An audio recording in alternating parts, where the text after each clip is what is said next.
तुम जिस एज में हो ना, ये एज लाइफ की गोल्डन एज है। इसको गोल्डन एज क्यों कहते हैं? क्योंकि इस टाइम में आप में से जिसने मेहनत कर ली वो पूरी लाइफ को बेहतर बना सकता है। ये सबसे बेहतरीन एज है।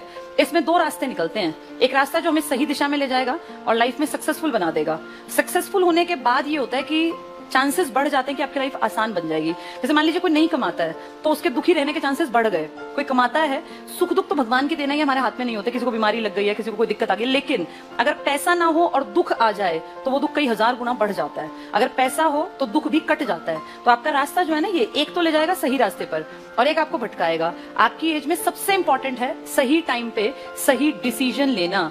अपनी लाइफ को अब मत देखो, तुमने अब तक जो किया उससे कोई फर्क नहीं पड़ने वाला, लेकिन 2022 और 2023 में तुम जो करोगे ना, इससे तुम 2060 तक की लाइफ को प्रभावित करोगे। अब अगर सही रास्ता नहीं पकड़े तो अगले 40 साल, अभी तुम 20-20 साल के इर्द गिर्द हो, कोई 18 का, कोई 22 का, कोई 21 का, यही एज ग्रुप है तुम्हारा।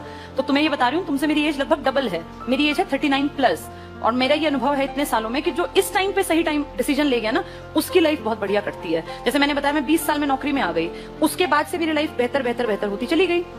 मैंने नौकरी छोड़ी थी 2015 में। कई साल जॉब करने के बाद मैंने नौकरी छोड़ दी, कारण आईसीएस बहुत बढ़ गया था। उसके बाद फिर गवर्नमेंट जॉब करना पॉसिबल नहीं रहा तो मैंने छोड़ दी। लेकिन जब तक आईसीएस अपनी जड़ें जमा रहा था, तब तक मेरे पास एक सबसे ताकतवर चीज मेरी नौकरी थी।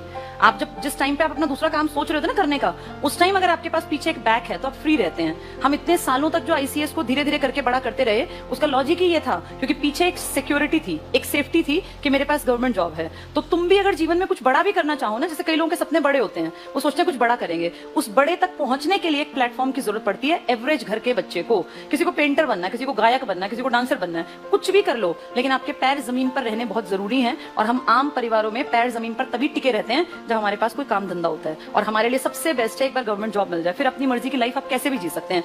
प्रोफेशन कभी भी बदला जा सकता है, पर पैर खड़े होंगे ना जब एक जगह, तभी लोग आपकी बातों को मानेंगे। अब तुम में से कोई कहेगा पिताजी मुझे ना गायक बनना है, तो 2 लात पड़ेंगी उसको, और पढ़नी भी चाहिए। गायकी का भूत तो सवार बहुतों को है, किसी को हीरोइन बनना है, किसी को हीरो बनना है। ये सब चीजें ना या तो बहुत अमीर घर में पैदा हुए हो तो चलती हैं।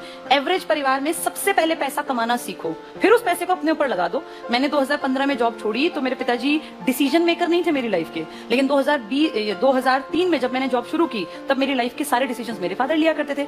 जिस दिन से मुझे नौकरी मिल गई, उस दिन से अपनी लाइफ के डिसीजन मेकर मैं बन गई। तुम्हारे साथ भी होगा। अभी तुम्हारे जीवन के सारे निर्णय घर परिवार वाले लेते हैं और लेने भी चाहिए, क्योंकि तुम उतने डेवलप नहीं हो। जिस दिन तुम्हें जॉब मिल गई ना, चाहे तुम 20 साल के हो, उस दिन तुम्हारी स्थिति इतनी हो जाएगी कि हाँ, घर वाले तुम्हें पूछने लगेंगे। एक अलग ही चीज फील होने लगती है सब लोगों को, और लगता है कि अभी ये काबिल है, तो अपनी काबिलियत प्रूव करनी पड़ेगी। तुम्हारी कोई नहीं सुनेगा, चाहे तुम भंडार भरा पड़ाओ तुम्हारे दिमाग में। अपनी काबिलियत प्रूव करो, नौकरी हासिल करो। करना ना करना बात की बात होती है, जिसको जैसा करना हो वैसा कर सकता है, पर अपने आप को स्टेबल बना लो पहले। ये मेरी तरफ से इसको सलाह मान लो। तुम मुझसे छोटे भाई बहनों की तरह हो, इसलिए बता रही हूँ। सपने कई बार बच्चे बहुत गलत ले जाते हैं। जैसे किसी को यूट्यूबर बनना है, आजकल लोगों को बड़ा शौक होता है कि हम तो भाई इन्फ्लुएंसर बनेंगे। बन जाना, लेकिन पहले अपने पैर जमा लेना। जिसके पास पैसा होगा ना, वो कुछ भी कर सकता है, उसको कोई रोकने टोकने वाला भी नहीं होता। और पैसा ऐसे डायरेक्शन से आना चाहिए जिससे कि माँ बाप का नाम ऊंचा हो। पैसा तो ठेका जो खोल लेते हैं शराब का, वो भी कमाते हैं। ड्रग सप्लायर भी पैसा कमाते हैं, पर उस तरीके से माँ बाप की इज्जत क्या रह जाती है? एक ऐसा कि हाँ भाई, इनका लड़का या इनकी लड़की 19-20 साल में नौकरी लग गए। माँ बाप की भी तो इज्जत बढ़ाना हमारी ड्यूटी है ना। अब तुम जिस उम्र में हो ना, इन सबसे तुम्हारे एक एक स्टेप से माँ बाप के ऊपर फर्क पड़ेगा। तो खूब मेहनत करो, जम के पढ़ो, ताकि कहीं एक स्टैंड बना पाओ।